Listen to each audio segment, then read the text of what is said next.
And I'm Kathy Lancaster with the Library of Michigan. Welcome to our webinar today. Thanks in part to the Institute for Museum and Library Services, we are able to bring in the Detroit Zoological Society. We have Zahrra here. Say hi. Hey everyone.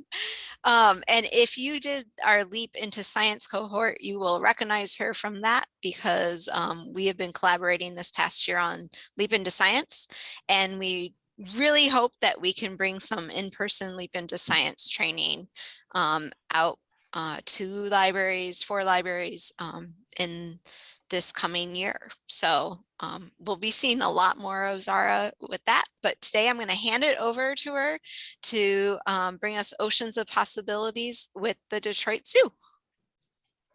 All right. I hope you guys are excited to go through the program we came up with. We had a huge team working on it, and we're not quite done with everything yet, and I'll get to that later.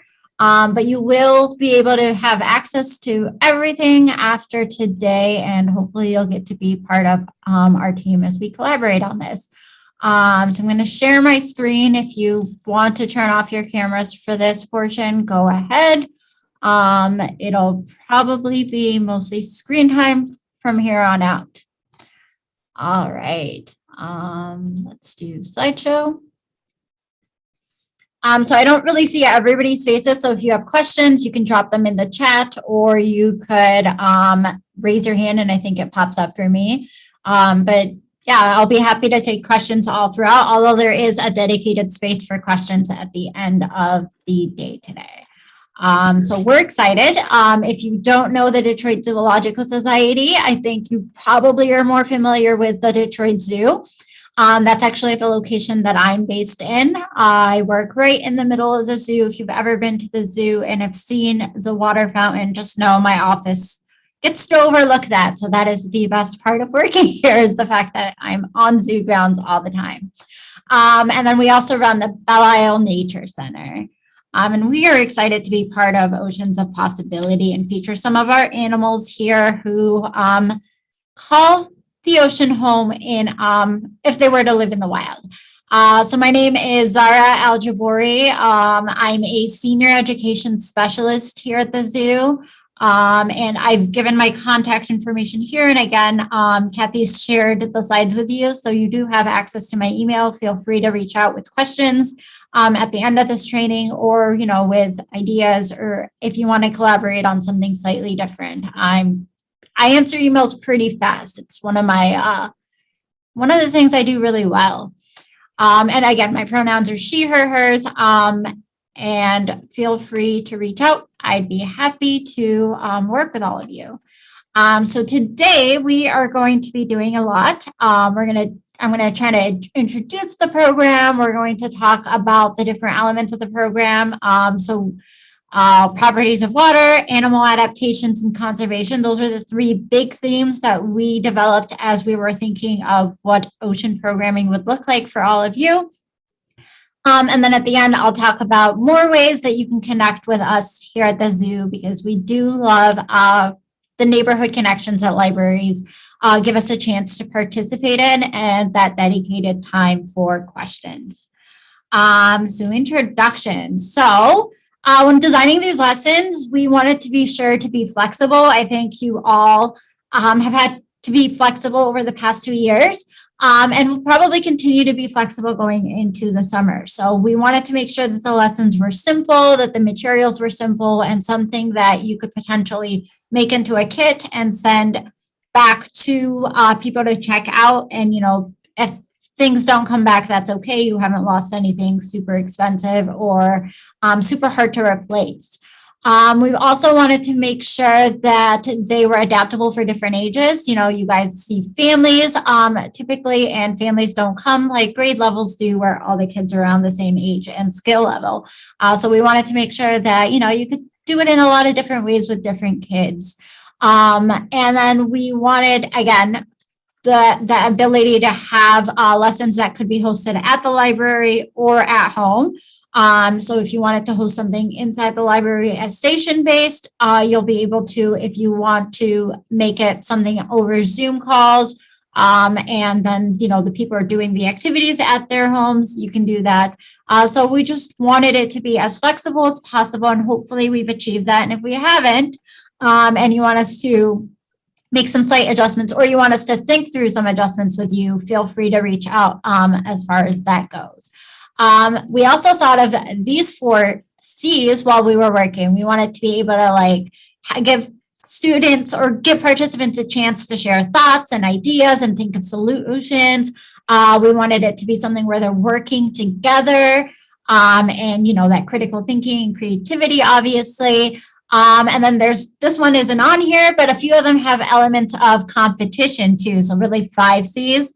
We wanted to make sure that it can be something that is not only educational, but is fun, is hands-on, gets you thinking, gets you considering new possibilities or considering alterations and trying it out in a lot of different ways. So at the end of this, or you've actually already received the link, but you'll get access to a Google Drive, and inside the Google Drive, you'll find our lesson outlines, and you'll find directional signage. And the difference between the two is that the lesson outlines are really designed for you to read through. So they kind of tell you what you need to do to set up the stations if you were setting up the stations at the zoo, or sorry, not at the zoo, at the library. So if you're setting up the stations at the library, this is what you would need to do. Or if you're sending this home and the parents are setting up the stations on their own, they'll probably need this sheet at home so that they can be able to read through it and see okay, I'm going to need to make sure that I have ice prepared, or I'm going to have to prep these materials in advance so that we can do the activity together. You'll also receive, and this is what's still a work in progress, the directional signage, so the tabletop signage that your guests would be seeing. So if you've already set up the stations at the tables, and you're kind of leaving them there for people to rotate on their own and just come by it whenever they want to without a facilitator there, these stations or these directions usually help a parent to kind of lead their child through that thinking on their own with the materials set up and ready to go. So you'll get access to both of these. You do get access to the physical files, and it is a link that we ask you not to share. You can obviously share it with other libraries. You can share it within your own staff with each other.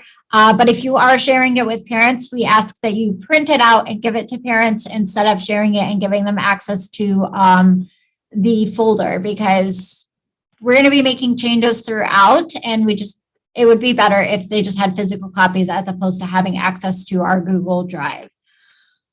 All right, let's get into some of the lessons. So our first section, let me step back a little bit.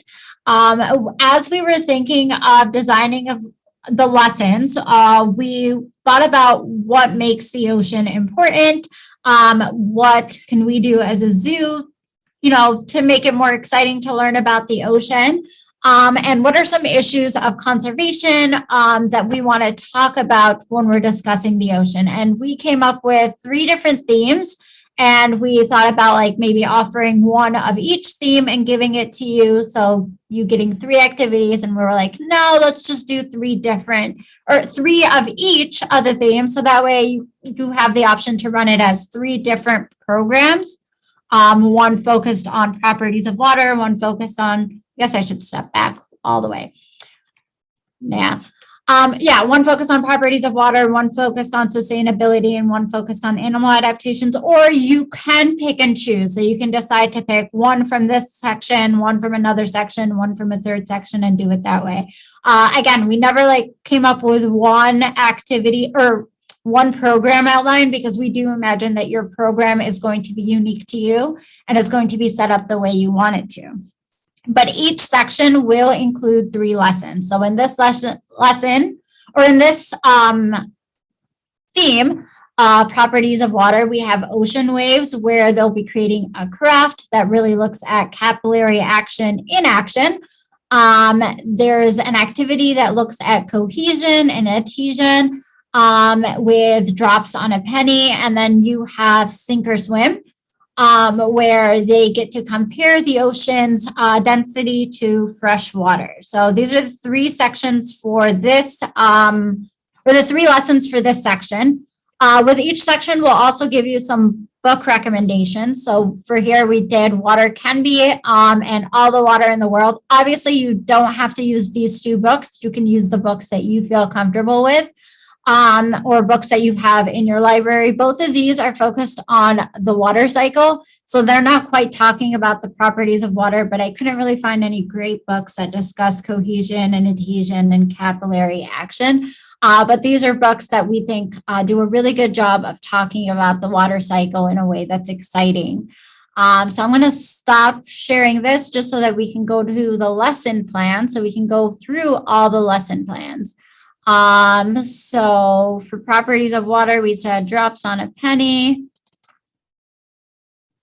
You'll see the way it's set up. You'll get a list of materials here. Some of the stuff is optional. Some of it, you probably need it for the activity, or you need to substitute for something that you do have.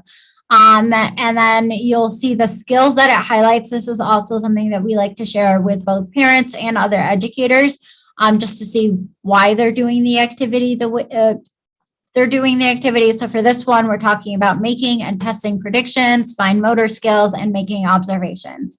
The way we set this up when we do it here is we ask everybody to make a prediction.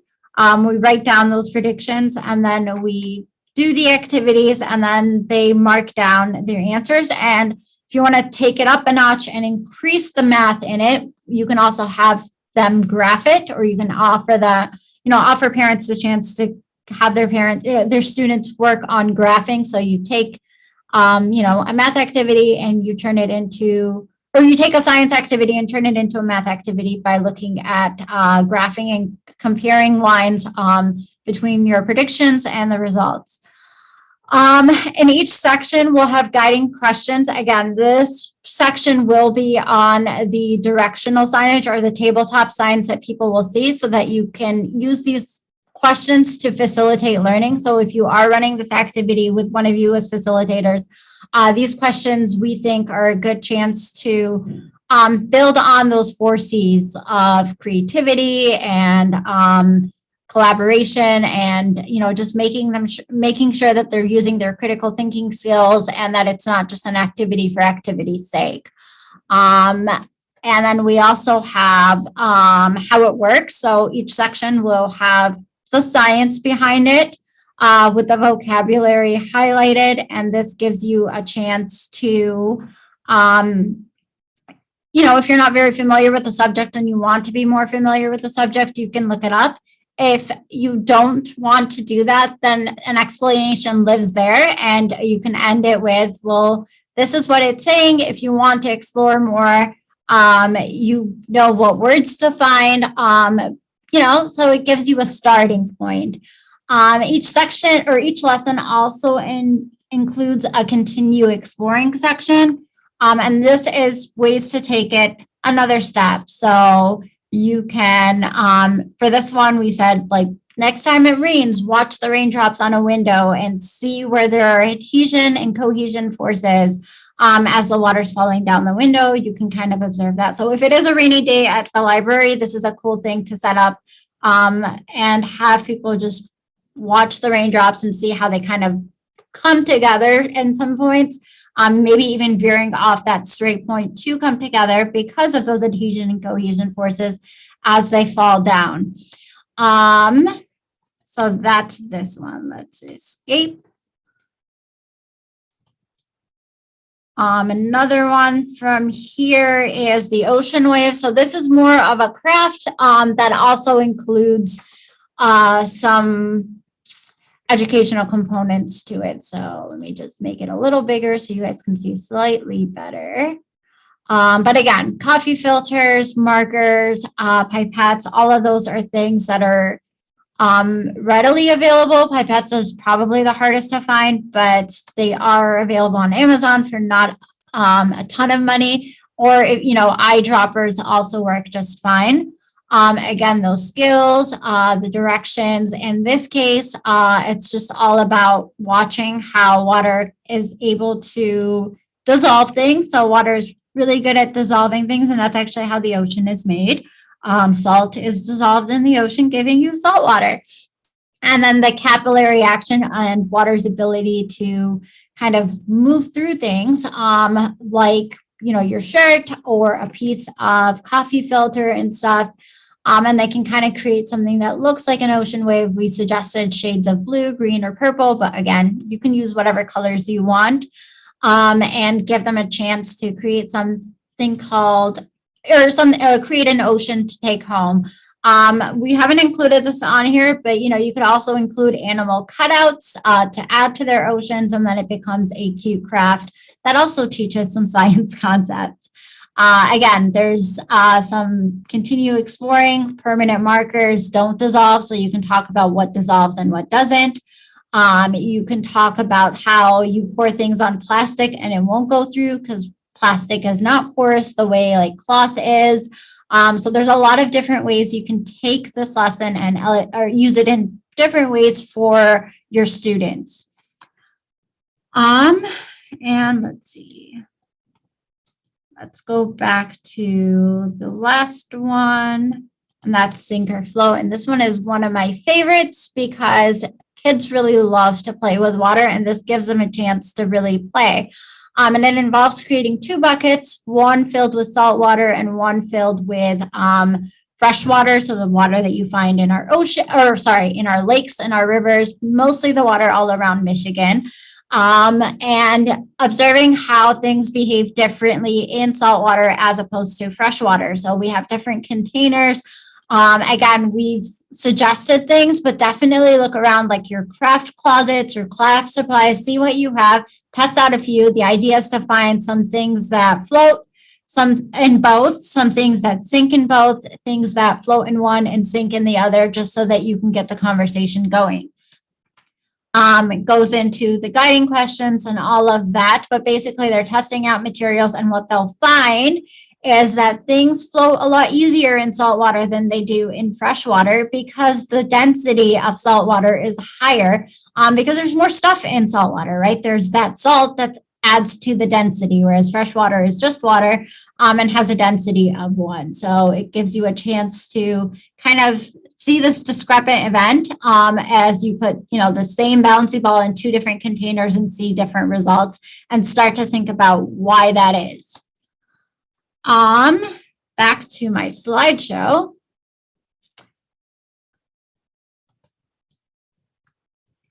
Section 2 is about animal adaptations, and obviously this is our favorite section because it gives us a chance to talk about the animals we have here at the zoo.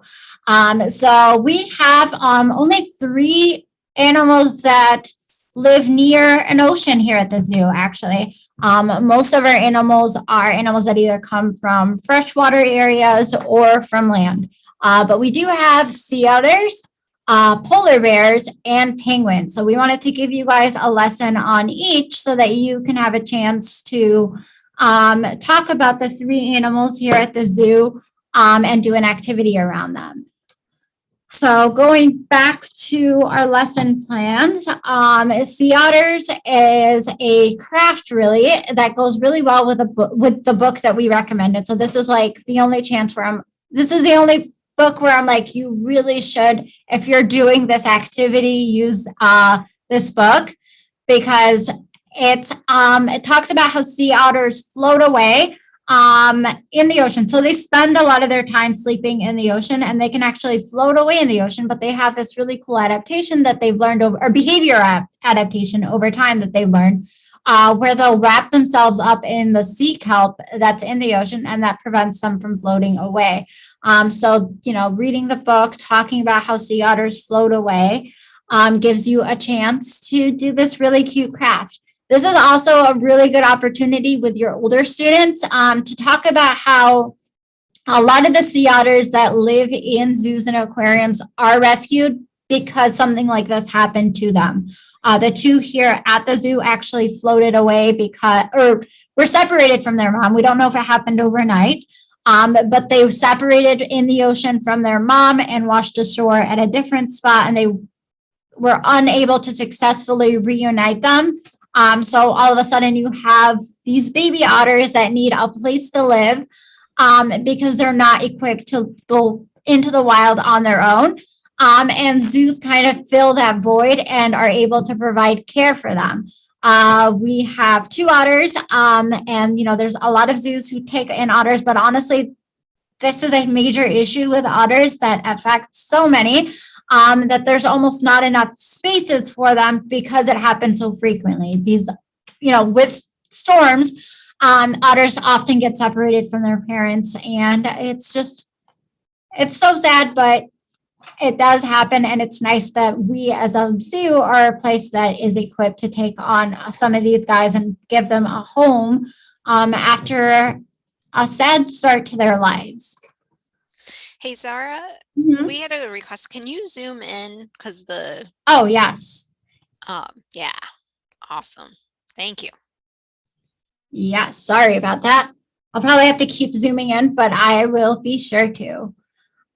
So yeah, again, every outline will have directions. It'll have guiding questions. It tells you how it works and gives you a chance to continue exploring. So be sure to do all of that or to pick the parts that make the most sense to you.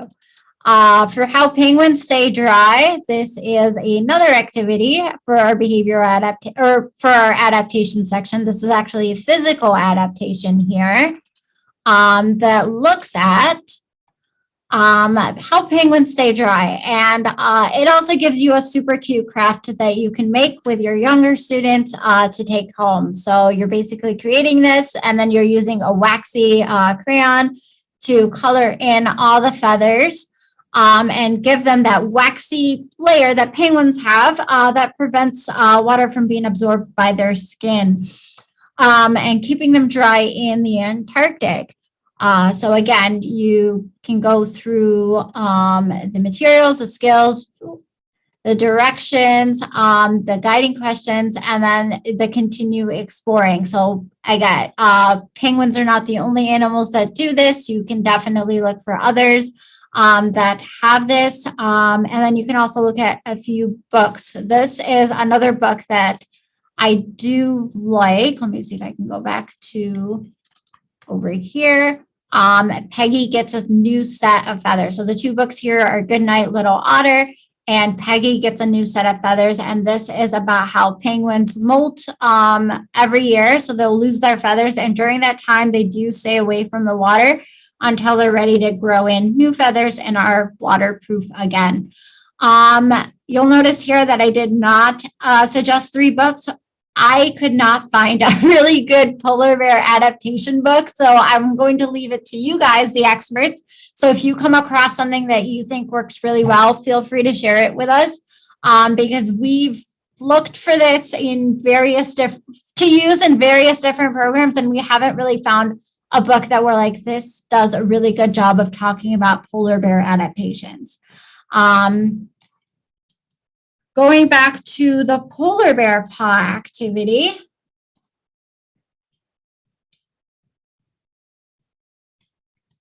Over here, demand. You're going to get a chance to explore blubber. So this is a good station to set up and have exploration on your own because it doesn't require a ton of reset, and it does only takes about 5 minutes to go through. So this is definitely something you can set up in your library and maybe just check on occasionally and then leave it for other parents to do on their own.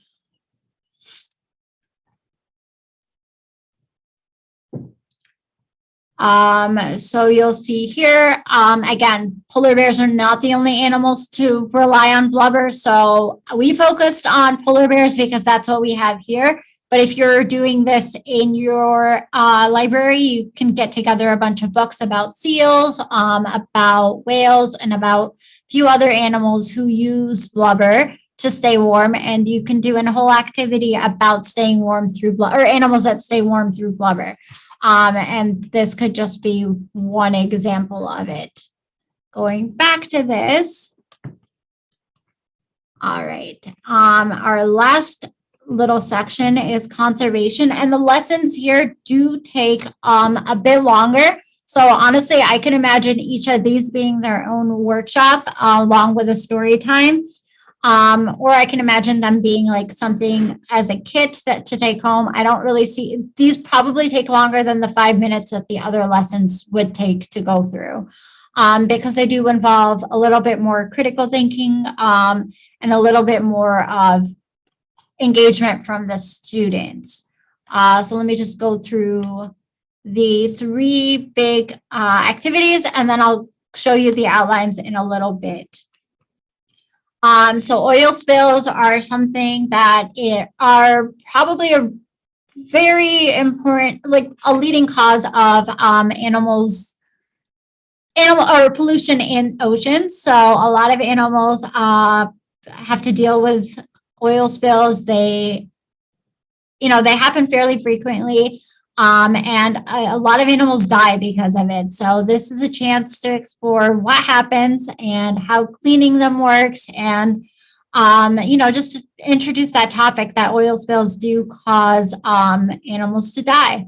Climate science sensory play. This one we left more as a open inquiry into so what happens when oceans or ice caps melt, when icebergs melt.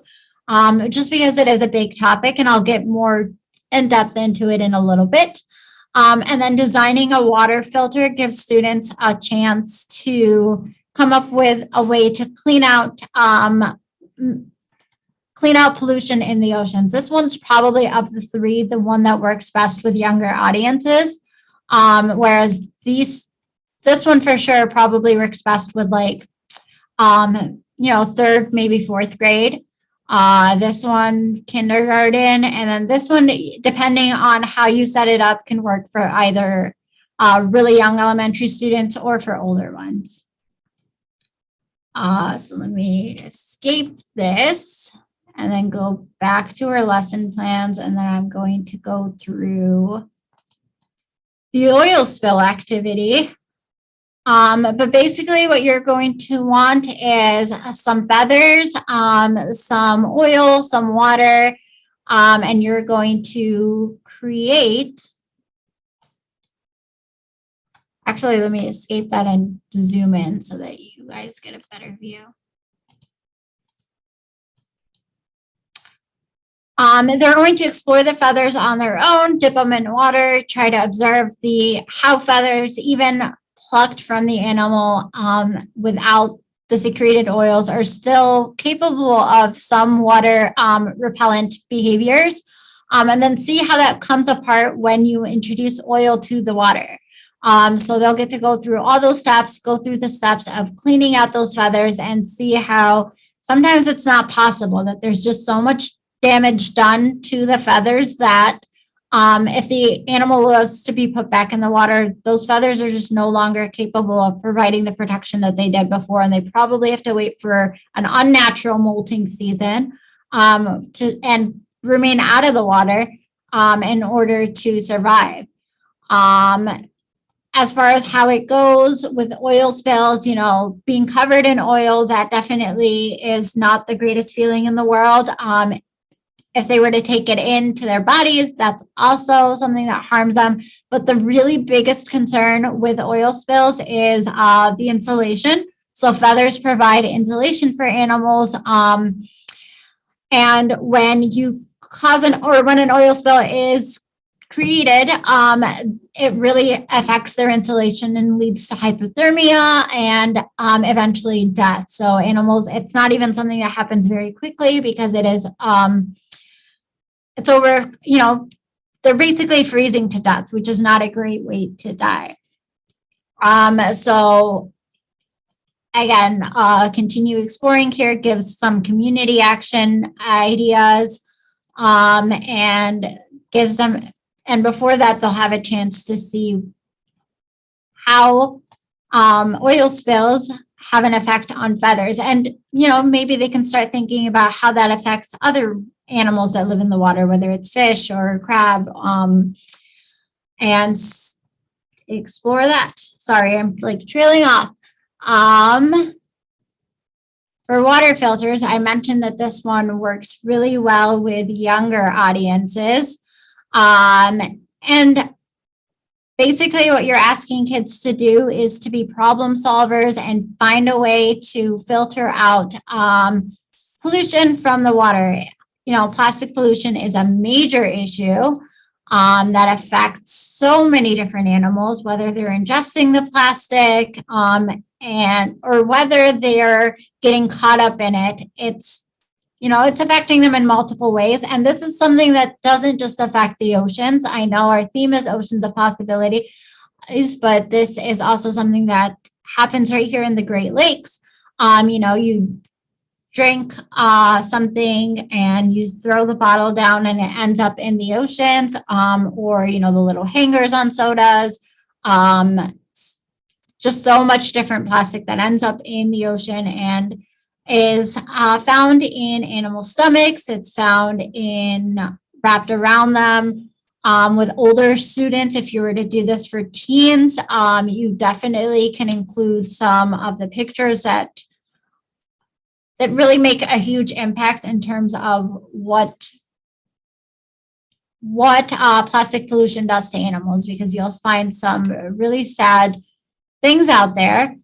And this gives them a chance to practice creating their own filter and problem solving and using, their minds to come up with a filter. So we don't have a solution here, or we have a solution listed here, but it won't be on the tabletop sign because it's really for the kids to discover any way they want. There are different ways to solve this filter. And then the how it works section here does point out that, this is a real life solution. So sea vacuums are things that exist and things that are being tested still. So they're not being used widespread, but they are being used. There's different inventors who have designed different vacuums that have had the chance to show that they are successful in cleaning up the oceans in a significant way. And some of these inventions are from like 14-year-olds or from, I think the youngest one I saw was like an 8-year-old who designed like a vacuum with a motor that kind of sucks in all the plastics and filters out all the water. And it's just really cool to see that this is a climate issue that will probably still be a thing by the time these kids are older, and could be something that they work on in their careers later on, and they could be the ones that invent something that makes a difference. And then the last one is a climate change sensory play. And climate change is one of those tricky topics where you really have to approach it from the age of your audience. So with younger audiences, you can't really focus on the fact that there isn't a simple solution to this. So you can't really just present the problem that no 4-year-old can help solve and then walk away.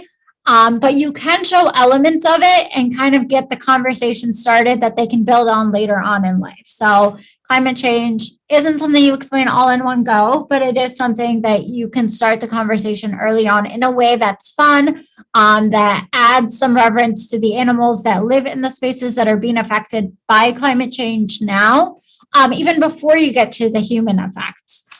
So you don't have to talk about the world's becoming, or our world is becoming warmer. We're going to have more drought, or, we're going to get increased snowfall, because that's all really complicated. You can just talk about, in this case, as these ice blocks melt, or as these icebergs melt, these penguins are going to have less space.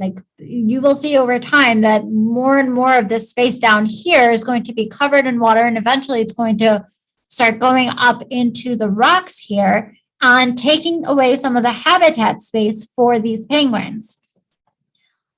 So this activity is designed so that you're checking every 30 minutes. You can definitely adjust that to what works for you. Or it could be something where, they're only checking once and you guys are keeping track of every 30 minutes and you're showing how the water levels rise.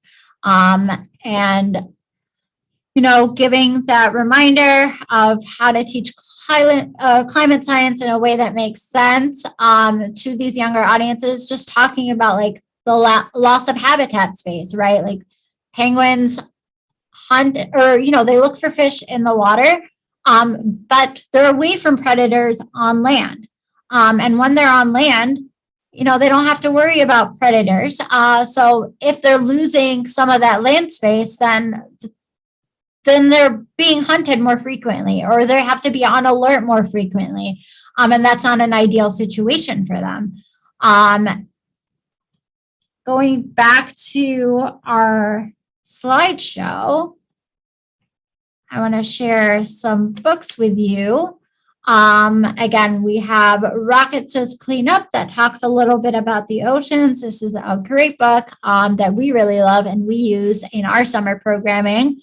An oil spill book, and then The Lonely Polar Bear. And again, these are just books that we recommend, but you are free to find your own books or to suggest books to us.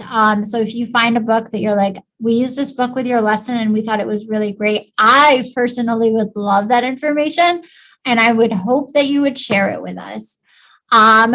When selecting books, I do want you to be aware to make sure that you're not reinforcing misconceptions about animals and about science. But in this example, for instance, it has the misconception that penguins and polar bears live together. We definitely don't want to use a book that shows that, because it kind of reinforces, the Coca-Cola ad of the places being really close together and polar bears hunting on penguins or being friends with penguins, when really they never interact in the wild because they're thousands and thousands of miles apart. So just be aware of that as you're selecting a book. You want to make sure that the book is at least, it doesn't have to be completely realistic, but it does have to not enforce these misconceptions. If you're using it to teach about climate science or, teach about animal adaptations, or to teach about, climate science or any other issues in terms of that. Okay. So I feel like I spoke really, really fast, and we might get out of here slightly early. But I did want to talk about next steps. I'm actually going to pause for a second before I move on. Just to look through the comments very quickly. Okay. So yeah.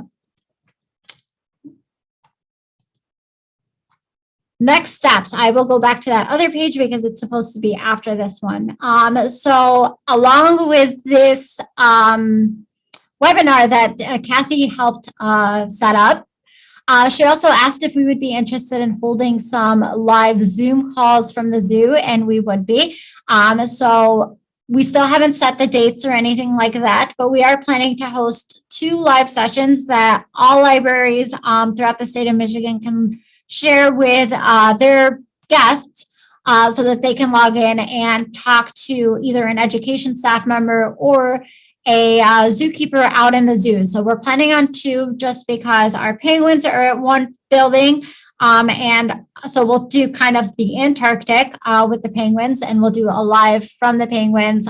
You'll get to see the penguins, you'll get to ask some questions, or your visitors will get to ask some questions about the penguins and have that live element. And then we'll also do one for the Arctic.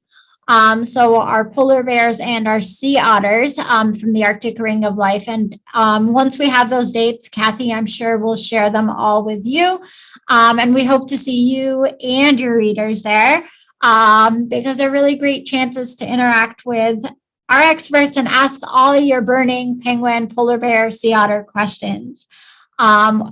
About the animals here and about in the wild. If you want to know what the names of the ones we have here, if you want to know what they eat in the wild, our experts can answer both those questions. We are also working on getting a discount for readers. And from what I understand, we'll be offering something like a free child admission with adult admission coupon that you'll be able to pass out to your readers if they reach a certain benchmark, and then they'll be able to come to the zoo and get in for free. So again, Kathy will have more information on that, but it is in the works. I also wanted to mention World Ocean Day is June 8th.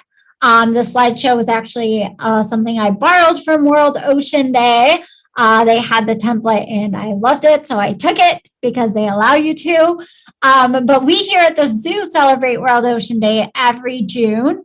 And so we'll encourage you to check out our Facebook page or check out our social media like Instagram and TikTok on those days, and to let your families or your readers know, because we will be posting throughout the day things about the oceans all throughout the day to celebrate World Ocean Day.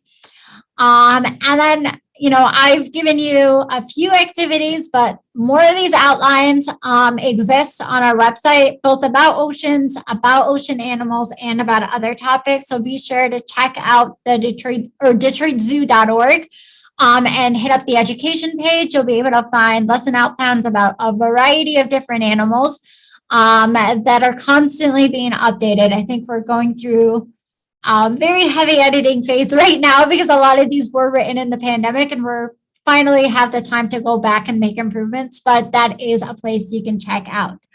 Now back to this slide.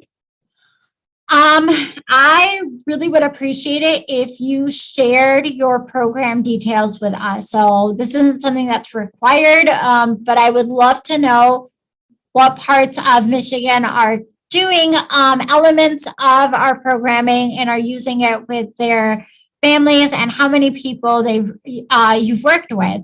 So let me see. So in this folder, you'll find in the folder that Kathy shared with you, you'll find a slide that links to this. And basically all we'll want you to do is kind of give us this basic information about how you ran your program, just so that we have that. And then if you do run the program, we would love it if you could send pictures or feedback to me at Aljebori@dzs.org. And before you get to the point of sending feedback or pictures, if you have any questions, again, that's my email, and I am really good at answering emails pretty quickly. So feel free to reach out. I would love to connect with all of you. All right, so I feel like I rushed through things, but I'm going to slow it down now and see if you have any questions or if you have any comments and want to talk about anything. I have a comment because Lauren in the chat made a great joke that instead of zoo coupons, they're zoopons. Ooh, I'll have to work with our marketing department on that. Yeah, I think so. Any questions? I know one kind of rose up. What would the timeline on the coupons be? Would it be just through the end of the summer, or would it be through the end of the year? That's a good point. We could probably do it through the end of the year. I don't make these decisions, but I think I can advocate for through the end of the year and get that approved. Yeah, especially if you want some Northern Michigan UP folks in the area, maybe they'll come down at the holidays for the lights or something. Yeah, we can, I'll be sure to point that out and make sure that they're available beyond the summer, since most of these readers probably won't reach their benchmarks towards, at least the middle or the end of summer, and then summer is over and they won't have a chance. So I'll advocate for those, and I'm sure that we'll be successful in making sure that they're good through the end of the summer. Wonderful, thank you. Any other questions? Oh, a list of suggested. So Jacqueline, all the suggested books are in the shared doc, but what we'll do for the ones that came up in the chat is I'll get them to Zahrra and we'll include them in that Google Doc as a list.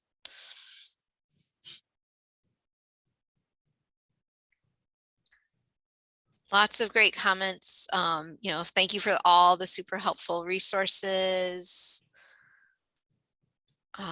Summer reading is going to be easier for sure. I'm sure we miss you volunteering at the zoo. I see one of us is a former volunteer. Awesome. Yes, and all the links will be emailed following this webinar. Any questions? I think you covered so much. I know I feel like I threw a lot at you, but again, I will be here for questions going forward. And then we will be updating the outlines and the directional signage piece that we actually never got to by today, but I was like, it's okay. We have one done, so I can kind of show what it's about.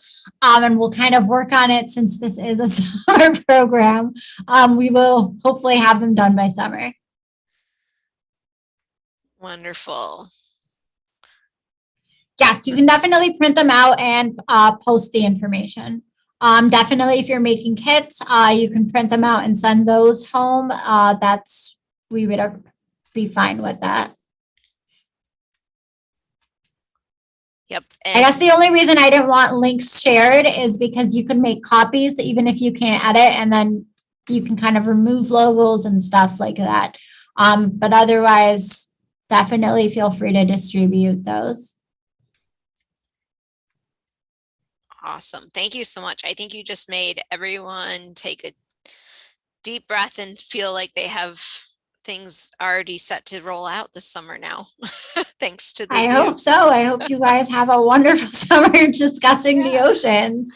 Yeah, and I'm super excited to share those live programming virtual options for your patrons to meet at the zoo virtually this summer. And thank you so much for working with libraries. And Absolutely. we're excited. Zahrra and I are very excited to continue this collaboration. So going forward, hopefully with Leap into Science and maybe additional summer reading supports in the future.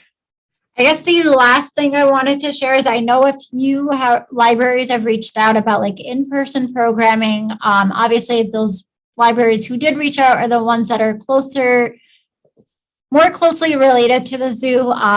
So we do offer in-person programs. You can reach out to me and we can discuss what that would look like, and costs and things like that if you wanted to host, zoo educators at your libraries. Yeah, they're a traveling show. And then I guess final plug for me, since I'm gonna give you guys like 10 minutes back. We post March's Reading Month videos on our pages starting in March, obviously. But yeah, if you want to check out some zookeepers and other zoo folks reading some of our favorite books all over the zoo, and share those, be sure to check out our Facebook page or our YouTube page. Awesome. I put that link there in the chat. Thank you. Thank you, Zahrra. Please, everyone, if you get a minute, do fill out our survey for this webinar, for reporting back to IMLS. And we appreciate you all being here today. We'll stay on another couple of minutes if you have any questions, but I'm going to stop the recording. Thank you to the Detroit Zoo and to Zahrra for all this wonderful support for library programming this summer.